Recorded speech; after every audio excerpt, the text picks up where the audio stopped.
We've all been taught the basic hygiene of digital privacy. You clear your cookies, you turn on a VPN, and you slide a little piece of plastic over your webcam. Click. Safe, right? Algorithms are now prioritizing your physical body over your password vault. The systems tracking you have moved past browser tabs to analyze the person operating the machine. Every time you use a device, you generate what researchers call digital exhaust. These are the involuntary physical metrics, the micro-movements you leave behind simply by scrolling, clicking, and holding your phone. Researchers can measure the specific velocity of your keystrokes and the tiny micro-hesitations of your cursor. Over time, these erratic physical habits standardize into a highly distinct, measurable biometric fingerprint. The Beacon dataset, a massive study on multimodal human behavior, proves exactly how specific this is. Even when compared against the chaotic variance of an entire global population, your specific sensory motor habits form a tight, singular data cluster. It doesn't matter what hardware you use, your physical rhythm gives you away.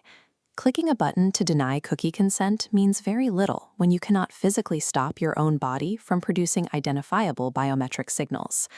Humans evolved to display physical emotions as localized social cues. A quick smile for a friend, or a sudden tightening of the jaw warning of stress, are brief signals meant only for the people standing directly in front of us.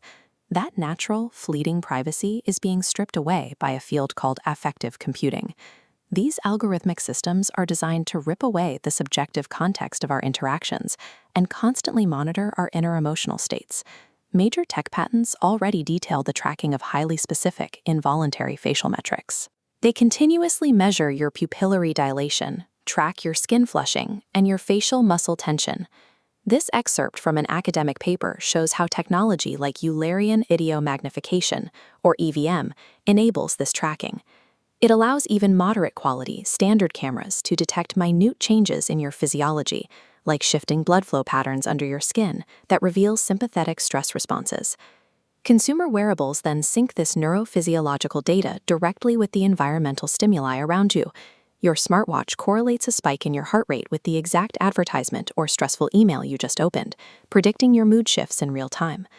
Optical surveillance networks map these biological reactions so rapidly that they register your emotional triggers before you consciously realize you are feeling them.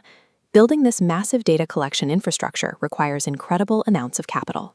The economic model paying for these sensors and algorithms requires a deeper look. To understand the financial engine behind this, we turn to the work of researcher Shoshana Zuboff, who coined the term surveillance capitalism. Under this model, tech companies unilaterally claim human experience, your involuntary physical reactions, as a free, raw resource. They call this extracted data behavioral surplus. This surplus is fed directly into advanced machine intelligence to manufacture prediction products. These models are specifically designed to anticipate exactly what you will do and when you are most vulnerable to suggestion. These prediction products are highly lucrative. They are traded on behavioral futures markets, sold to advertisers who want to manipulate your next decision. The profitability of these behavioral profiles has blurred the line between legitimate data analysis and criminal enterprise. In 2024 alone, over 70% of enterprises reported security incidents involving their internal AI systems.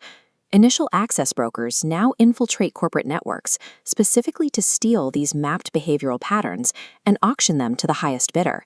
Using specialized dark LLMs, cybercriminals can process this stolen multimodal data to trigger the exact physiological responses that lead a victim to hand over a password or wire money. Your involuntary emotional responses are highly accurate and nearly impossible to hide. That makes them one of the most valuable currencies on Earth, prized equally by legitimate tech giants and anonymous criminal networks. When a password is stolen, you can simply reset it. But when an algorithm maps your physiological responses and emotional triggers, you lose the ability to remain unreadable. That creates a permanent vulnerability. The consequences are already showing up in the professional world.